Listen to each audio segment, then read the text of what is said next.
Hi everybody, welcome back. So I pretty well burned through my last UCO candle the other day while we had no power. So what I'm going to do is I'm going to try and make some of my own. So to do that, I've already sourced some supplies that I have around the house. I needed something that's about the same internal diameter of my candle. We are going to be just a little bit bigger than what our candle is going to be. So I have an idea on how I can take up some of that room. So the first thing I want to do is I'm going to take this piece of pipe and I'm going to size it to approximately the right size. And all I'm going to do is take a PEX pipe cutter, give that one good squeeze, and I'll give it a twist, and that'll come right off.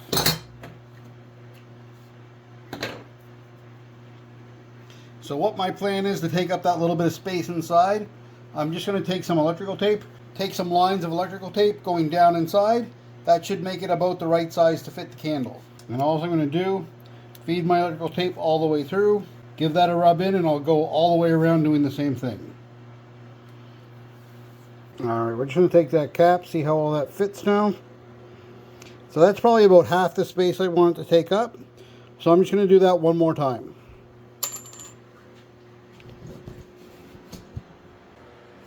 Alright, so I think I'm pretty much at the right size there right now. So the next thing I'm going to do is I'm going to take a candle wick and one of these little sticky dots. I'll snap that onto the bottom, and then I'm going to glue that right to my workbench. I'm not too worried about my workbench here, so I'm going to center that as much as I can, and I'm going to put a little bead of hot glue around the bottom. And all I'm trying to do with that is to prevent any hot wax from dripping out. Just to keep the wick exactly where I want it, right in the middle, I'm going to wrap a piece of wire around, and I'm going to use that to support the wick. My little indoor safe stove is going to be perfect for melting the wax. And I'm just going to take an old camping cup here. And I'm just going to fill that up with mostly used up tea light candles. Now that should be more than enough wax to fill that mold up. We'll give that a minute to melt and then we'll pour it in. Just be a few more seconds and all the wax should be melted. The wax looks pretty neat as it's boiling and starting to melt. You can see at the bottom where it's a little bit hotter, and it's all moving around the bottom. Okay, I think we got it all melted now. So I'm going to take that and I'm going to pour that to the very top of my mold. So on the back side, you can see right here where the wax kind of blew out a little bit. I didn't have the hot glue quite as thick there, so I'm going to give that a minute to harden up. I'll scrape that off and I'll put a little more hot glue there. Looking at that a little closer, it looks like I just forgot to put a little hot glue on one spot. So I'm just going to recover that whole piece. I've given the wax a little more time to cool down, so it shouldn't come through this time. I'm just pouring a little bit to make sure it's not going to leak anywheres. And it looks like we're okay. Alright, so we'll give that a little bit of time to harden up, and then we'll come back. I'm going to remove the piece of wire I put on top to center the candle, and I'm just going to snap the candle off. I was really hoping I'd be able to just push the candle out through either the top or the bottom, but I don't seem to be having a whole lot of luck with that. So what I'm going to do as a result, I'm going to split the form in half. That'll allow me to get the candle out.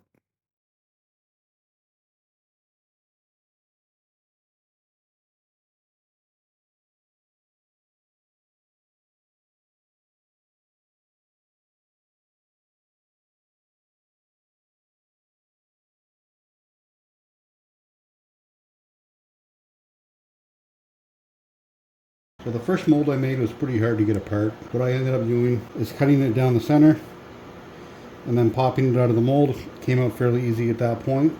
So all I'm going to do is I'm going to hot glue down the seam again and give that a nice big seam. I've already done that for this one. I see there's a few spots where I'm going to need to touch up, so I'm going to touch those up real quick. And you want to make sure you leave enough around that there's no chance that it's going to leak. I'll do the same thing again, and I'll hot glue it to the table.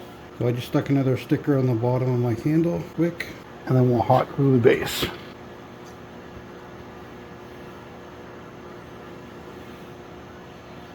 I'm going to slide my wick holders on my mold.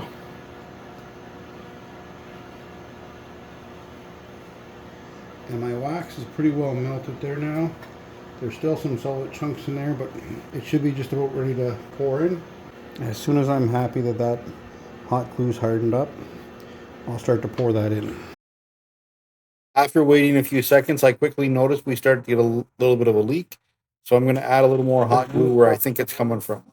If there's any spots you're worried that the wax might come out, just give it a little extra hot glue at the bottom. All right, my wax is nicely melted there now. I'm just going to give it a minute to cool, the wax a minute to cool down before I start to pour it in.